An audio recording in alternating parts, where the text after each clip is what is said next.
Hola, ¿cómo estás? Bienvenido a este lugar de amor y de paz. El día de hoy quiero hacer un video un poquito diferente y es diferente porque pues te quiero hablar de mi historia, te quiero compartir mi historia. Mis primeros recuerdos, y si este video pudiera tener un título, sería El bien y el mal que han vivido en mí. Porque así ha sido, ¿no? Literalmente vivió el bien, luego el mal y ahora el bien. Ha sido unas grandes volteretas que me ha pintado la historia de la vida que me ha tocado. Y más que me ha tocado es la historia de cómo he aprendido, cómo llegué hasta acá el día de hoy. Vamos a empezar desde el inicio. Mis primeros recuerdos, o los primeros recuerdos que yo tengo de mí, de cómo era yo, de mi personalidad original, antes de todo lo que te voy a platicar. Bueno, pues es por ahí de los 3, 4 años. Y yo recuerdo mucho de mí, no sé por qué, pero siempre en toda la historia de mi vida, siempre mi papá ha jugado un papel fundamental, digamos, ¿no? Mi papá, mi mamá, pero más mi papá, antagónicamente, ¿no? Vamos a ir llegando a eso. Y bueno, pues como tal, los primeros recuerdos que tengo son de mí amando mucho a mi papá, queriéndolo mucho. Me acuerdo que yo disfrutaba mucho cuando caminaba, agarrarle la mano, sonreírle, ir brincando. No sé, era muy feliz cuando él podía estar conmigo, porque bueno, pues trabajaba mucho. Entonces, de niño, ese era lo que yo recordaba. No sé por qué razón recuerdo mucho más ese sentimiento hacia mi papá, el cuidarlo, a mi manera, claro, cuidarlo, protegerlo y siempre estar como de alguna manera servirle para aliviar las cargas que él tenía en ese entonces. Al ser 4 hermanos, yo el menor, pues no quiero ni imaginar el estrés en el que él vivía, las situaciones por las que él pasaba. Y bueno, pues a mí me gustaba de alguna manera tratar de hacer su vida amena, tratar de estar allí para él a mis 3 o 4 años. Entonces es algo muy dulce de que yo recuerdo de mí, es una actitud muy dulce, y aprecio muchísimo tener esos recuerdos, tener ese corazón tan temprano, haber tenido la bendición que desde muy pequeño ese corazón que el todo me brindó, esa visión de la vida, esa quizás conciencia, ese acompañamiento que me ha dado amorosamente por cada uno de mis etapas, ¿no? Entonces, bueno, pues vamos. De manera que, bueno, pues esos son los primeros recuerdos que tengo. Un corazón que le gustaba servir a mi padre, principalmente, y alivianar esos momentos. Y posteriormente, años más adelante, esa tensión de mi padre fue en aumento. No entiendo bien las razones, las causas, no estoy muy consciente de ello, no estoy muy familiarizado, pero evidentemente pues tenían todo que ver con lo económico, tenían que ver con las cargas de trabajo, tenían que ver con las frustraciones normales de todas estas situaciones. Mi mamá buscó mucho su desarrollo profesional, su carrera, pero eso desgraciadamente también pues no le permitía estar presente, al menos en lo que yo recuerdo, al menos en mi vida, pues es una huella muy grande de abandono de ambos. Esta tensión evidentemente pues empezó a traer un infierno en casa, porque pues literalmente llegando el jueves y yo a mis 5 o 6 años, después de lo que yo vivía en una burbuja que no veía muchas cosas por la inocencia que me protegía, pero bueno, pues había situaciones que ya no podían estar ocultas, ya no podían disimularse, ¿no? Las peleas entre mis padres se empezaron a volver más y más y más violentas, más y más largas, y eso me cargaba un estrés tremendo, tremendo a mis 5 o 6 años. Yo vivía en un estrés increíble. Recuerdo, me voy a saltar muchos detalles porque no vale la pena, no creo que a alguien le llame la pena estar escuchando este tipo de cosas, porque pues lo que quiero transmitir es bueno, no es malo. Vamos para allá. Entonces, yo recuerdo, voy a únicamente a pasar por los lugares más clave, creo. Y recuerdo alguna vez que mi papá, él empezó a tomar mucho, pues básicamente el fin de semana, llegaba viernes. Él tenía un horario de llegar entre semana de su trabajo, que eran 10:30 de la noche, pobre. Eran unas jodas terribles las que se paraba, pero bueno, pues llegando el viernes, si no llegaba, si yo ya veía que eran 10:30 y él aún no llegaba, eran muy malas noticias porque ya estaba tomando. Entonces mis viernes a los 5 o 6 años, una vez que llegaban las 10 de la noche, era tener un reloj en la mano, aun cuando eran los relojes grandotes, y estar en la ventana de la casa esperando a que llegara. Y más que esperar lo que llegara para recibirlo, para tratar de hacer las cosas que me gustaban hacer, eso ya se había tornado en esperarlo para evitar en lo posible, porque yo sabía que iba a llegar, 1, ebrio, 2, con ganas de pelear con mi mamá. Entonces, bueno, pues yo estaba ahí esperándole en la ventana para bajar corriendo y tratar con todos mis medios, con todas mis fuerzas, de que no hubiera una pelea, ¿no? Tratar de que, bueno, pues subiera ebrio y se durmiera. Pero pues era una misión prácticamente imposible, porque ya desde el hecho de que mi mamá ya estaba esperando que llegara y veía que se hacía tarde, se iba enojando más, y pues bueno, era inminente. Las peleas cada vez eran más violentas, llegaron a ser físicas, y mi papá llegó a golpear a mi mamá en ocasiones, no siempre, pero sí en muchas ocasiones. Y mis recuerdos de esos momentos era literalmente salir volando, de empujones, a veces a golpes, porque yo me metía en medio de las peleas, literalmente me metía en medio de ellos. Entonces, dentro de su exaltación y todo, pues bueno, muchas veces salía yo volando por allá, ¿no? Y no era eso lo que me dolía eran muchas veces las cosas que se decían entre ellos y las cosas que a mí me tocaba escuchar y que yo ya empezaba a comprender a esa edad. No sé por qué los padres a veces sienten que los niños son tontos, que no entienden.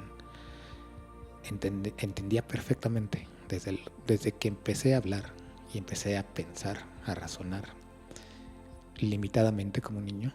Entendía perfectamente todo lo que decían, desgraciadamente. ¿Por qué? Porque en esas tantas tonterías que mi papá se permitía por el alcohol, normalmente cuando le gritaba que yo me metiera a defender a mi mamá, esa era su óptica, que yo me metía a defender a mi mamá. Pero no, yo hoy lo sé y entiendo, por la naturaleza de cómo era yo desde pequeño. Lo que trataba era de cuidar a mi papá, que no hiciera tonterías, que no fuera y cruzara un límite, que no se llevara y no se permitiera hacer todo ese tipo de cosas, ¿no? Y mucho menos, vamos, no solamente agredir verbalmente a mi mamá, sino a veces ya físicamente. Mi papá, en su frustración, en su no sé qué pasaba en él, muchas veces me dijo que yo no era su hijo, que él, para empezar, no me había deseado, y que en segunda, pues que dudaba mucho que yo era su hijo. Esto fue algo que marcó un parteaguas en mi vida. Literalmente fue un antes y un después de que me dijera eso.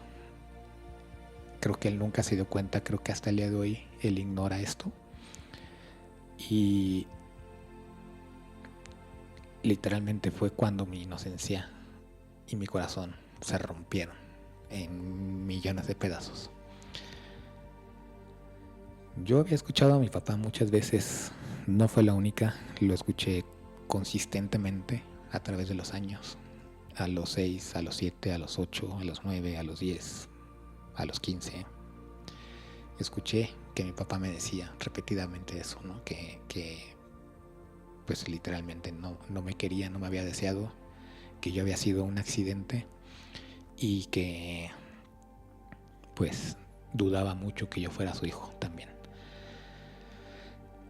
El día que yo nací, 26 de abril, no sé, acá en México, en Aguascalientes, uno de los estados de México, hay una feria muy famosa, la Feria de San Marcos.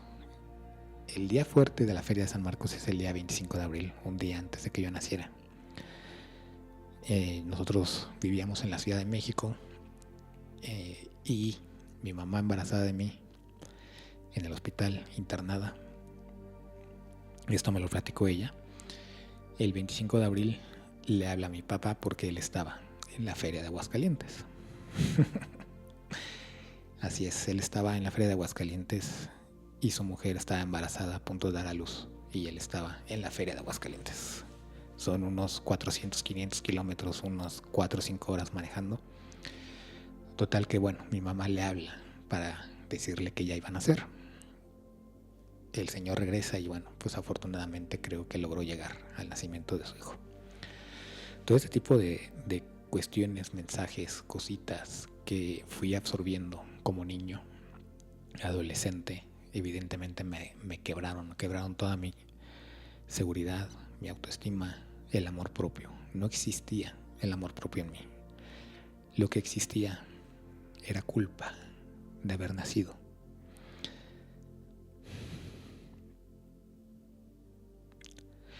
Culpa de estar en sus vidas. El hecho de que yo asumí que muchas de sus peleas, porque muchas veces al estar yo presente y al decirme estas cosas, bueno, pues se volvía el foco de la pelea, ¿no? Entonces yo realmente me sentía totalmente culpable de su situación. Pensé que yo, al haber nacido, pues había sido una carga ya muchas veces incargable, ¿no? Muchas veces muy pesada. Entonces yo asumí que la frustración de mis padres, la frustración de mi papá, sobre todo económicamente, pues era resultado de este nuevo gasto que le implicaba en su vida, ¿no? Que le implicaba trabajar más, le implicaba muchas cosas más. Eran muchas cosas menos para mis hermanos. y al día de hoy sigue siendo así, ¿no? No me quiero saltar, pero bueno, eso fue lo que me tocó a mí desde que tengo uso de razón hasta mis quizás 30 y tantos años. Te estoy diciendo que todo ese tiempo el matrimonio de mis papás pasó por ese infierno, fin de semana tras fin de semana. Había un punto cuando ya, después de que yo esperaba a mi papá para que llegara, para evitar todo esto, cuando salía volando, cuando me decían lo que me decían y finalmente ellos se iban a dormir tranquilamente,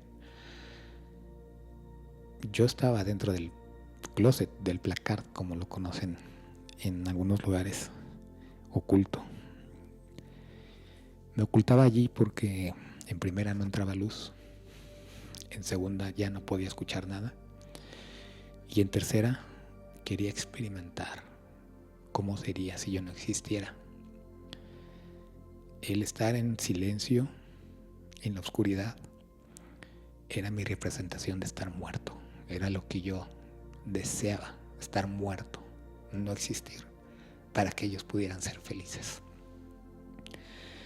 Era una sensación horrible porque pues, aún recuerdo, creo, dibujaba muchas veces cosas adentro del closet y Cuando yo tuve recuerdo de eso como adolescente, de que dibujaba cosas, regresé a ese closet y me asomé por dentro y los dibujos eran, no sé, terribles, ¿no? Dibujaba caras de monstruos, cosas que yo veía, que yo sentía en la noche. Creo que en algún momento tuve paranoia, psicosis, porque veía cosas en mi casa, experimentaba cosas horribles. Y después entendí que yo tenía, en ese entonces, de niño, tenía muy desarrollada mi... ahorita se me fue la palabra, ahorita lo voy a poner aquí. Pero es eso que tú sueñas, que pasan cosas y pasan inmediatamente. Inmediatamente al siguiente día pasan. Me acuerdo una vez que soñé que estábamos en la escuela, en la primaria, y que había unos niños jugando fútbol y agarraban de portería un lugar donde acumulaban bancas que ya no servían, ¿no? Entonces estaban ahí amontonadas y nosotros jugábamos fútbol cerca de ese lugar donde había bancas. Me acuerdo que alguien le pateaba el balón en mi sueño, pegaba en las bancas y se le caían encima a un compañero, ¿no? Entonces fue terriblemente traumático para mí cuando llegué a la escena en vivo y empecé a recordar esto, ¿no? Como el déjà vu, el clásico déjà vu. Esto ya lo viví, esto lo reconozco que esto ya pasó. Y mientras estaba pensando en eso, pues pasó así, tal cual, lo vi en mis sueños, pasó lo de las bancas y un niño se lastimó. Otro sueño que tuve más adelante, había una persona que, bueno, pues vivía a una calle de la mía y era no solo alcohólico, era drogadicto, ¿no? Se metía de todo. Y soñé que una vez él quemaba su casa con él adentro. Y cuando me desperté, lo que me despertó fueron sirenas de bomberos, que literalmente pasó lo que había soñado. Este tipo prendió su casa con él adentro. Afortunadamente no le pasó absolutamente nada, pero el hecho de llegar y ver la casa tal cual la había visto yo en mis sueños fue, no sé, impactante. Creo que fue tan impactante que totalmente cerré esa habilidad, ¿no? Muchas veces cuando volvía a soñar cosas y todo esto, yo lo reprimía, lo evitaba, ¿no? Hasta un punto que lo perdí. Entonces, esa clarividencia, esa es lo que, la palabra, la clarividencia, que yo tenía muy desarrollada, la intuición también. ¿Por qué? No lo sé, porque así lo quiso Dios. Tenía muchos dones, entonces yo era muy sensible a las energías, tanto buenas como malas. Yo podía ver entes malos en mi casa. Claro, la energía totalmente negativa, totalmente viciada, pues atrae a esas entes que sí viven en los rincones y viven literalmente alimentándose del dolor, del mal, lo fomentan, lo buscan, les gusta, les atrae, como si fueran de esos mosquitos que siguen a la luz, así llegan, ¿no? Y se alimentan literalmente de nosotros. Yo podía verlo, yo podía sentirlo, yo podía experimentarlo. Alguna vez experimenté. Mi hermana mayor también tenía un poquito de esto y fue sorprendente una vez que estábamos en el cuarto de mis papás, porque bueno, cuando no estaban ellos era el cuarto donde nos juntamos los 4 hermanos a ver la tele. 2 de mis hermanos, los medianos, estaban dormidos, solo estábamos despiertos mi hermana mayor y yo, la que también era sensible a estas cosas. Y recuerdo claramente ver a una persona parada en la puerta con un perro negro grande, horrible. Y me acuerdo que el perro avanzó hacia mi lado de la cama y la persona avanzó y se paró al lado de mi hermana. Lo que más me sorprendió es que yo lo estaba viendo, yo seguí con la mirada y volteé y me di cuenta que mi hermana también lo estaba experimentando. Me dice, ¿estás viendo esto? Sí, sí lo estoy viendo. Pues no te muevas, no hagas nada. Teníamos una perrita también, la perrita también se paró y se encrespó, ¿no? Se paró sobre mí literalmente y estaba encarando al perro. En eso, bueno, pues despertaron mis hermanos y ¡pum! Se esfumó todo, ¿no? Entonces, bueno, pues eso lo dibujaba. Yo lo dibujaba cuando estaba en el closet sin ver, ¿no? Simplemente creo que en ese momento de la oscuridad lo imaginaba y lo empezaba a dibujar. Entonces fue traumático también cuando regresé y vi esas cosas y bueno, pues pensé que había algo muy malo conmigo. Durante la adolescencia, bueno, pues esto no solamente ya eran las peleas en casa, sino que bueno, evidentemente yo no tenía ningún interés en la escuela, en los estudios, no me importaba nada de eso. Yo lo que quería era paz, era tranquilidad. El ir a la escuela para mí, el que me obligaran siempre a hacer la tarea, a hacer más que la tarea, a estudiar, era, te lo digo desde ahora, yo como estudiante realmente fui muy malo porque nunca tuve el interés, nunca tuve la templanza, nunca tuve la tranquilidad para interesarme en eso. Por eso es que ahora comprendo muchas veces cuando hay adolescentes que no pueden concentrarse y no les gusta lo que hacen en ese momento, no entendemos lo que está pasando. Platicando con mi suegrita antes de que falleciera, mi esposa me comentó algo que su mamá le dijo. Chambi me comentó algo que su mamá le dijo, que era que ella no podía juzgar a los alumnos por si eran buenos o eran malos, porque no entendíamos las circunstancias en las cuales ellos estaban, que no les permitían desarrollar esa parte. Me hizo muchísimo sentido. Yo fui un pésimo estudiante, no me gustaba. En la universidad prefería estar en el gimnasio haciendo ejercicio que estar en la escuela. Para mí no era lo que yo necesitaba justamente eso, ¿no? Liberar estrés, liberar muchas cosas que tenía, frustraciones. Bueno, pues un adolescente frustrado, dolido, inseguro, se vuelve un adolescente violento,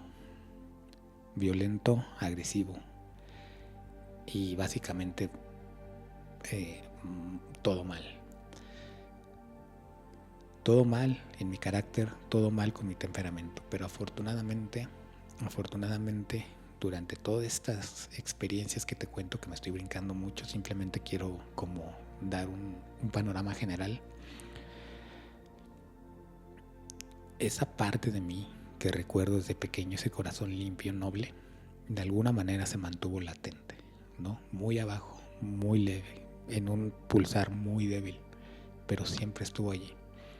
En mi adolescencia, al ver a mi papá justamente embriagarse, hacer lo que hacía, y yo tratando de defenderlo, tratando de evitar esas cosas, pues yo tenía una aberración contra los alcohólicos, contra el alcohol y contra la gente que tomaba. Curiosamente me rodeé de todos mis amigos, tomaban, se drogaban, cuando menos. Pero yo no, pero me gustaba ese ambiente, porque ahí me entendía, porque ahí esa desesperación, frustración, violencia, frustración con la vida, cero autoestima, cero seguridades, pues en un grupo de alguna manera te camuflajeas, de alguna manera te pierdes, te mezclas. Y te digo que esa partecita latente fue la que, esa intuición, esa habilidad que tenía, clarividencia, hoy lo entiendo, hoy entiendo que están ligados totalmente a la mano del Creador, a la mano de Dios. Cuando yo estaba en el placard, cuando yo estaba en el closet y quería estar muerto y veía todo oscuro, todo en silencio, pues aprendí a meditar. Aprendí sin querer, accidentalmente, a conectar conmigo mismo, con mi interior. Esa partecita que estaba latente logró crecer gracias a esto, gracias a que yo buscaba insistentemente ese lugar oscuro, como meditar, como estar en paz, apagar todo el ruido de afuera, la violencia, la locura, el desenfrene, el mal. Ese era un lugar seguro, en el closet, en el parcar, pero realmente hoy te puedo decir que ese lugar seguro es cuando medito. En ese momento cuando desapareces todo. Y muy irónicamente me devolvió la vida, me devolvió el propósito, me devolvió todo. Porque pude ver esa mano invisible, ese corazón que me cuidó, que tanto luchaba por cuidar a una segunda persona y a una tercera persona, logró concentrarse en mí como amor propio. Entonces cuidarme yo del alcohol, de las drogas, de las influencias malas, de mi propio mal, de mi propia violencia. A pesar de que tuve un carácter muy explosivo, muy violento, creo que para todo lo que tenía no hice mucho mal a la gente que pude haberle hecho un mal más grande. Muchas de mis relaciones fueron un tormento, estoy seguro, para mis parejas por este tipo de temperamento, por este mal carácter, por esta manera tan violenta de explotar, por este justificar e imitar a la persona que yo más amaba. Y así somos, justificamos e imitamos a la persona que amamos. Por eso permitimos muchas veces abusos, por eso permitimos muchas veces tener parejas tóxicas, porque amamos más y queremos tapar esas cosas, ¿no? ¿Cómo las tapamos? Justificándolas. ¿Y cómo las justificas? Portándote igual o permitiendo que te castiguen por algo que no has hecho. Más adelante en la vida también hay una historia de pareja que me marcó mucho. ¿Por qué? Porque es más o menos igual, es más o menos parecido. Pues recuerdo mucho que yo estaba muy enamorado, ¿no? Era la primera vez que tenía una novia y pues vivimos muchas cosas, buenas y malas. Las cosas buenas fue que yo empecé como un niño, empecé como te comentaba con mi papá, ¿no? Empezar a procurar mucho la relación, cuidar mucho de lo que hacía, cuidar mucho lo que hacía. Creo que más que tratar de cuidar a tener una buena relación, trataba de cuidarme a mí mismo, de no hacer tonterías, ¿no? Tal como lo hacía con mi padre, ahora lo hacía en mí. Y bueno, pues te digo, no creo que mis parejas puedan tener muy buena referencia de mí en aquel momento. Pues ya que te digo, temperamento muy difícil, Tauro, necio, por todo discutía por todo argumentaba. Y pues me imagino, sin justificar, que esa fue la razón por la que sufrí de una infidelidad. La primera vez que tenía novia, la primera vez que me enamoré y me engañaron. Hoy puedo entender que cualquier persona buscaría estar con alguien mejor, pero no lo entendí en ese momento. En ese momento eso llenó mucho más de rabia. Me confirmó una vez más que el ser así con las personas no funcionaba, ¿no? Que lo que funcionaba era ser un cabrón, literalmente, ¿no? No dejarse de nadie. ¿Me quieres hacer algo? No vas a poder. Yo puedo más que tú. Ahora yo te voy a pisar a ti. Ahora yo te voy a engañar. Ahora no va a ser el tonto que ame. Este va a ser el que va a engañar. Este va a ser el cabrón. Me dediqué a hacer eso por un tiempo. Y fue una etapa muy breve, muy corta, afortunadamente, porque muy rápidamente entendí que ese no era yo, que ese no era el camino, que no era lo que finalmente estaba cayendo en la imitación. Cuando caí en cuenta que estaba haciendo exactamente lo mismo que me había lastimado a mí, fue cuando algo cambió en mí. Encontré un deporte para mí donde corría mucho, donde implicaba mucho esfuerzo, mucha fuerza y podía desfogar todas mis frustraciones. Entonces jugué fútbol americano por 20 años y afortunadamente el deporte, sobre todo ese deporte de equipo, es muy diferente a muchos otros deportes porque implica mucha unión, mucha comunicación. Implica mucho el conocer y confiar en la persona que tienes al lado. ¿Por qué? Porque es un deporte de contacto, es un deporte donde no te puedes distraer, de confiar, y que tienes que confiar en la persona que está al lado, que te va a cuidar, porque si él falla, a ti te van a golpear. Si tú fallas, van a golpear al que está al lado de ti. Entonces se forma una hermandad muy fuerte, muy especial. Afortunadamente eso empezó a invadir gran parte de mí, esa mística de equipo, esa mística de cuidar a la gente, esa mística de no defraudar a la gente, de dar lo mejor de mí, de prepararme mucho, de ser sano, no tomar, eso ya lo tenía, no ser malintencionado, eso lo aprendí, no ser ventajoso también, y a ganarme las cosas con mi esfuerzo. Entonces, pues antes de entrenar, yo ya estaba en el gimnasio, yo ya estaba 3 horas antes, me iba, en lugar de ir a la escuela, me iba al gimnasio. Estaba por 3 horas, comía, entrenaba otras 2 horas, me regresaba al gimnasio y llegaba lo más tarde posible a mi casa. No quería estar en casa, no quería estar en la escuela, quería estar en el único lugar que me estaba haciendo algo bueno, que me estaba haciendo mejor persona.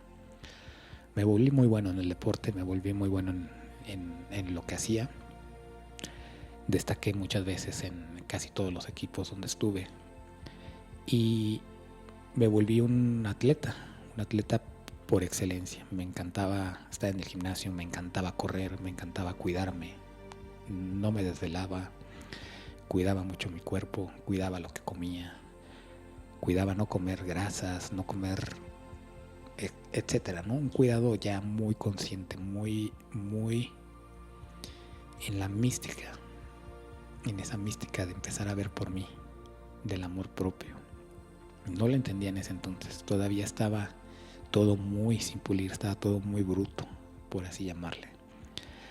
Más tarde, cuando conocí a la que hoy es mi esposa, cuando conocí a Chambi, ella visitaba una iglesia, ella estaba entrando en una religión y yo obviamente pues entré sin dudar, no lo dudé.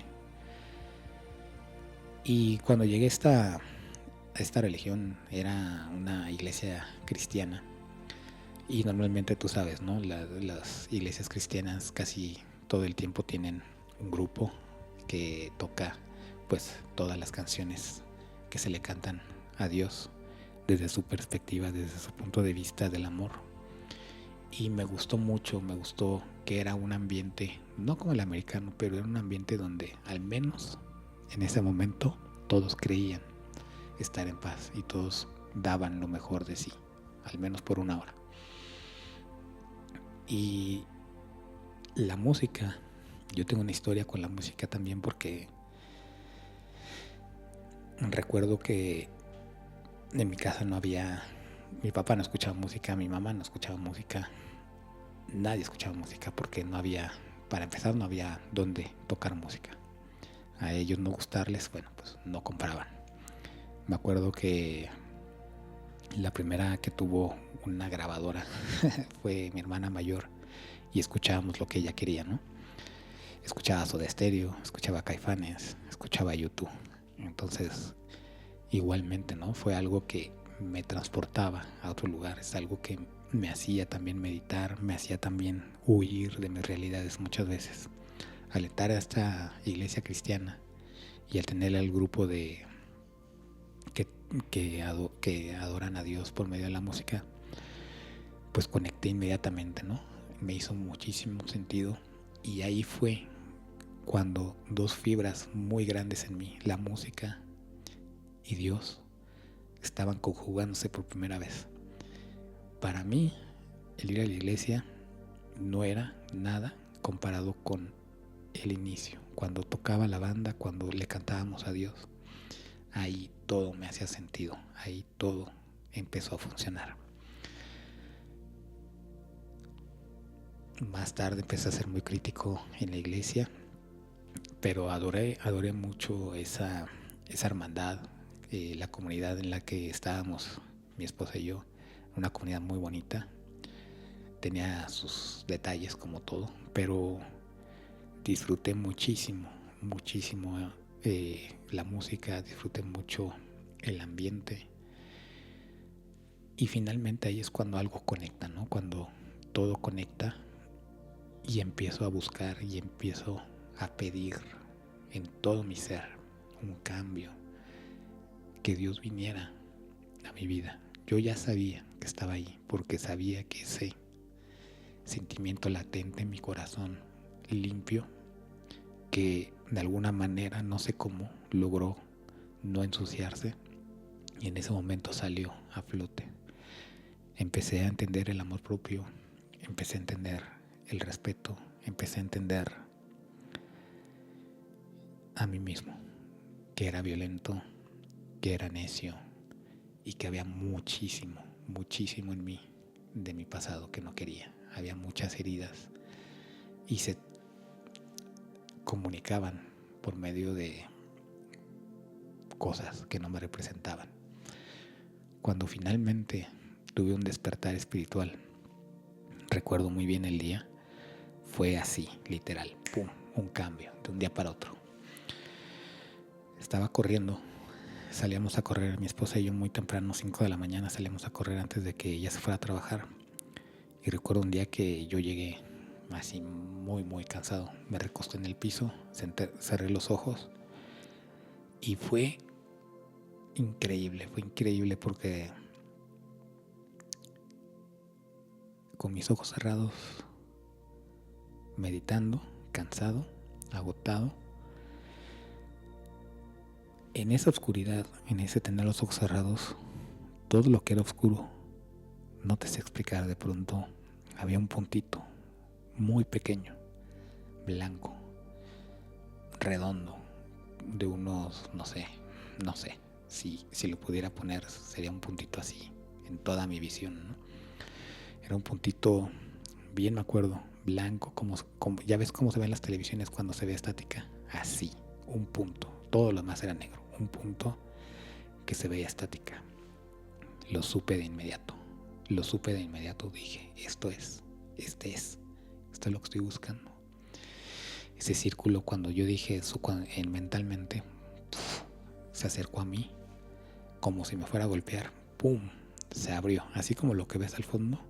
Empecé a ver esta serie de mandalas, muchos mandalas así moviéndose unos con otros, haciendo como se combinaban en movimientos armónicos.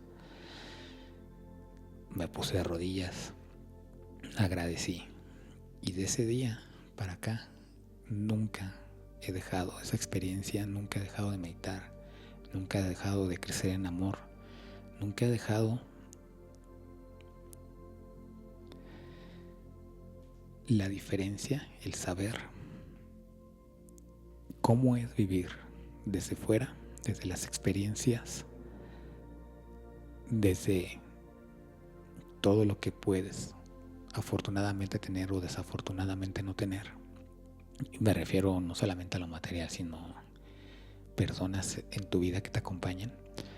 Si te das cuenta, no mencioné nada de mis hermanos nunca, porque nunca ni uno de mis hermanos estuvo para mí.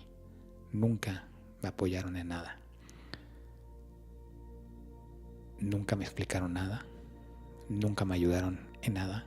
Cuando yo estaba ahí entre mis papás, ellos estaban en sus cuartos. Yo creo que ellos confiaban mucho en que yo siempre iba a estar allí, metiéndome en medio de mis papás, y por eso ellos no hacían nada. Estoy seguro que cada uno de ellos de sus cuartos lidiaban a su manera. Lo sé, lo entiendo, pero yo era el más pequeño. Hubiera agradecido mucho que alguien se acercara a decirme, ¿estás bien? Lo que mis papás te gritaron no es cierto. No llores. Algo, un abrazo, nada.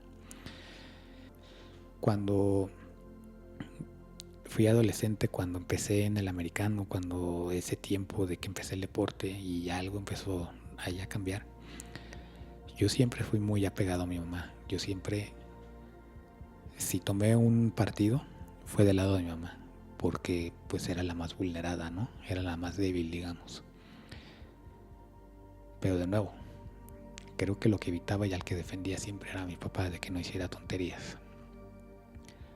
Más adelante, no hace mucho, un par de años, cuando mucho, estaba desayunando con mi mamá, con Chambi, con mi esposa, estábamos los tres. Y me voló la cabeza. Lo que pasó ese día fue totalmente surrealista. Sin más, así, una conversación banal, totalmente nada que ver, y de pronto me dice: ¿sabes que yo te iba a abortar? Y yo me quedé callado, ¿no? O sea, te digo, fue un momento surrealista. No sabía qué estaba pasando. Dije, ¿qué?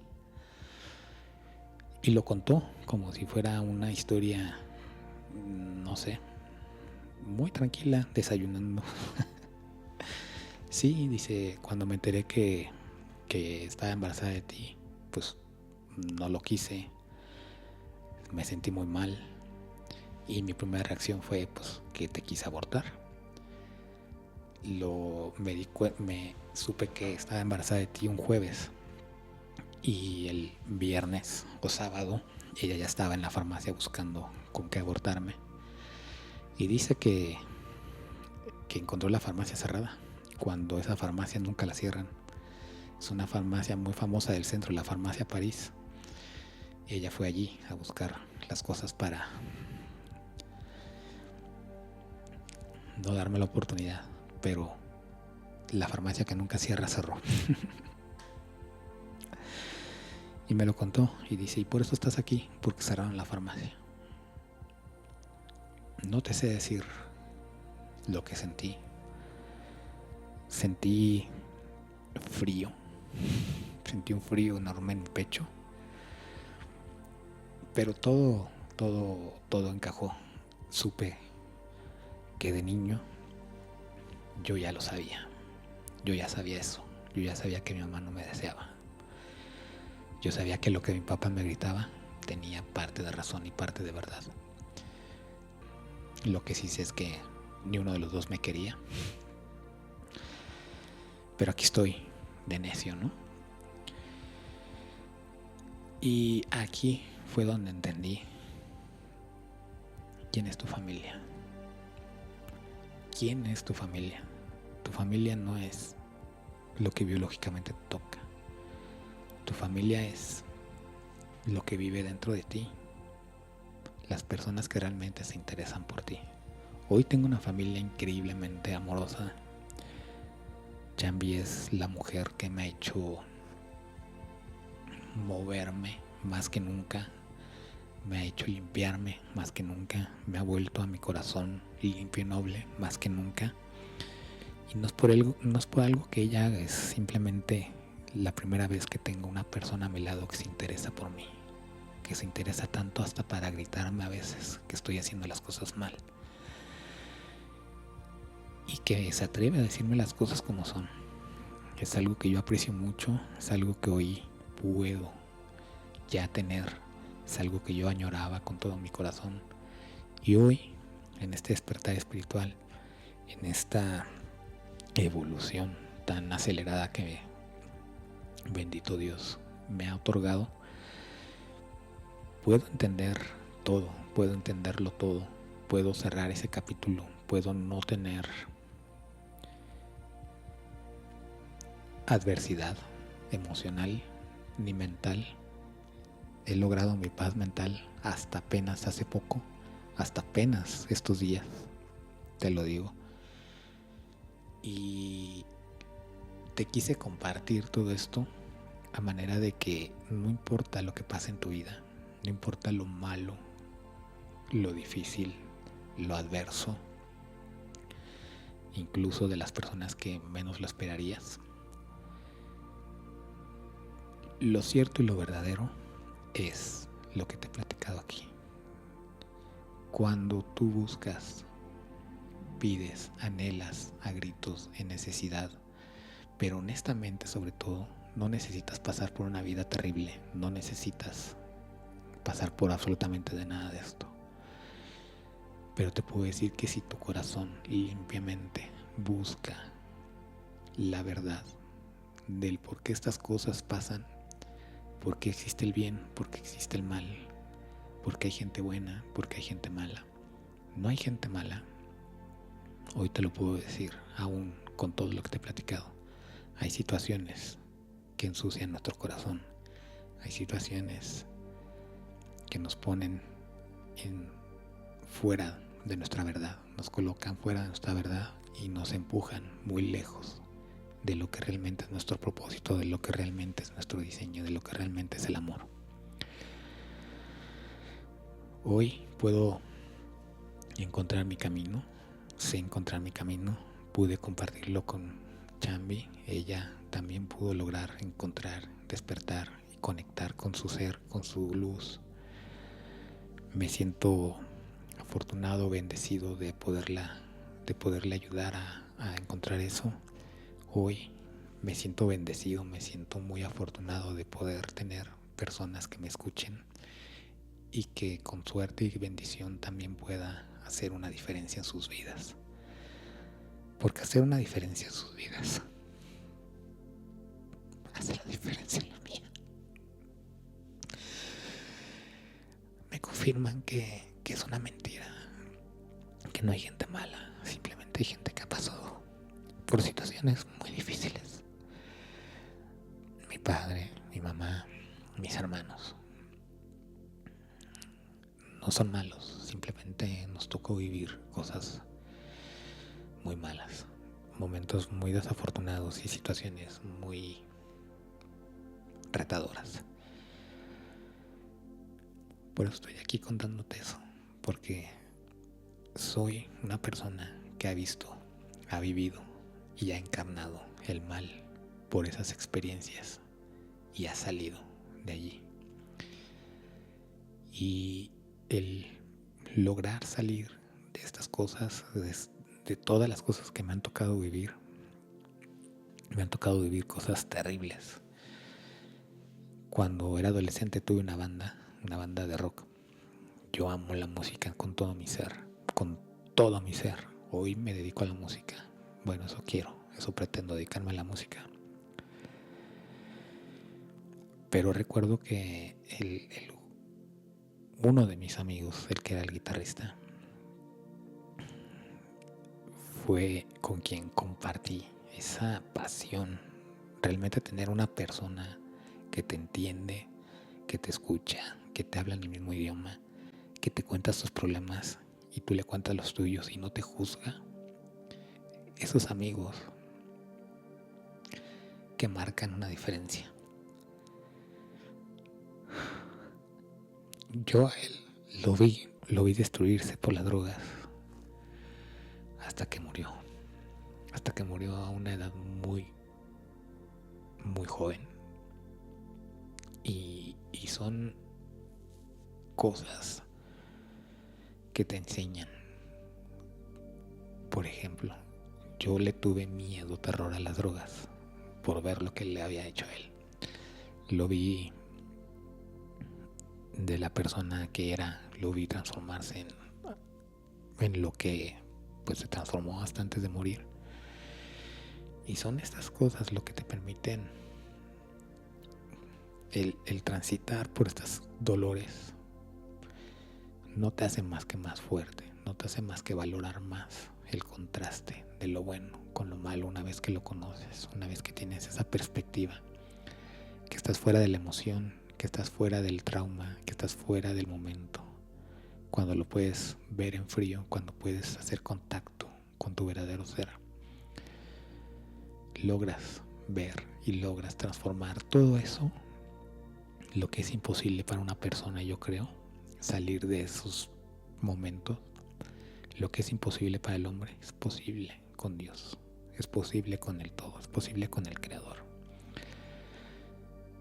El Creador es lo único en mi vida que me acuerdo que desde el día 1 hasta hoy ha estado presente en todos los momentos, buenos y malos.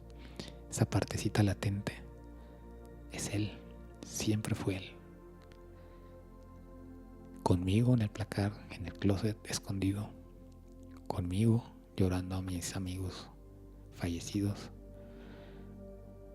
llorando los pleitos de mis papás, llorando mi vida, llorando el que no me desearan, el que me dijeran que pues efectivamente lo que yo ya sospechaba y sentía desde niño era cierto. Y aún así,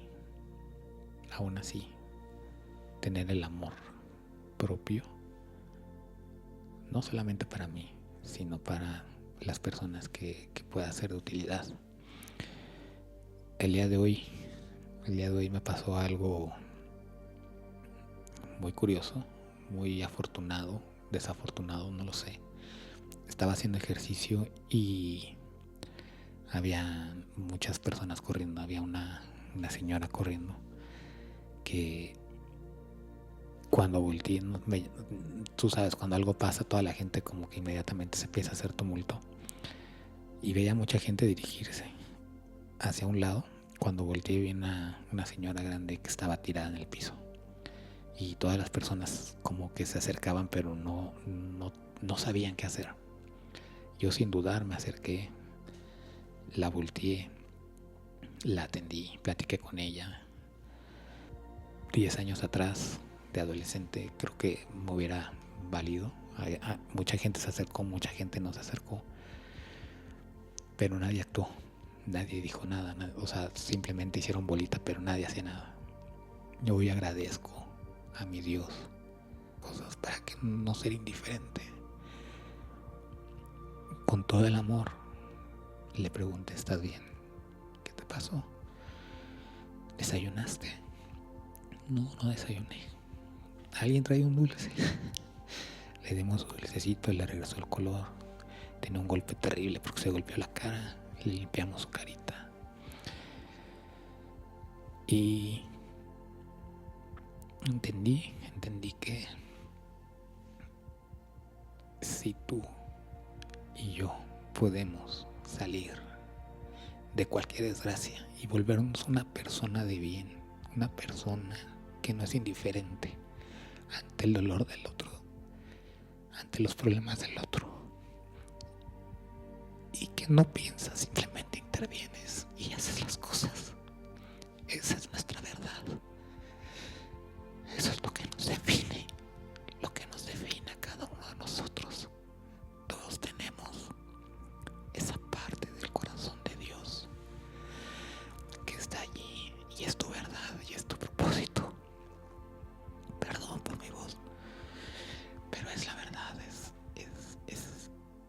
es el mensaje que te quiero dar. No importa lo que pase en tu vida, no importa lo adverso. Dios puede cerrar una farmacia que nunca cierra si lo decide por ti. Si lo hizo por mí, lo hace por ti. Date la oportunidad de descubrir lo que hay en tu corazón. No creas en todo lo que pasa afuera, no lo creas, es una mentira. Cree en lo que pasa adentro. Aprende a meditar, aprende a buscar al todo, y Él se va a aparecer en tu vida, y tu vida va a empezar a ser una bendición, no solo para ti, para la gente que te rodea. ¿Quién que prende una lámpara la esconde debajo de la cama? La pone en el lugar más alto para que alumbre a todos. Así es tu corazón.